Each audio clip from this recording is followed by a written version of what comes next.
Por unë nuk do të ndjek kursesi logjikën e mbrapsht të dënimit me indicje as në të rast,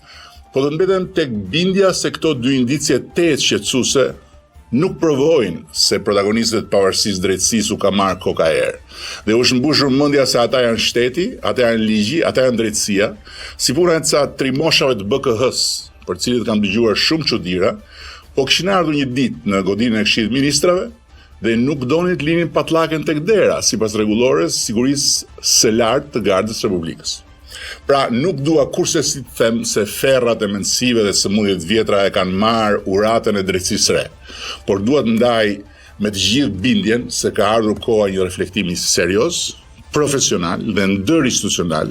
për të ndarë beben e sapo lindur nga ujërat e pistë në një proces historik ku duhet garantojmë me dojmos suksesin e reformës në drejtësi. Duhet garantojmë me dojmos pavarësinë e gjyqësorit,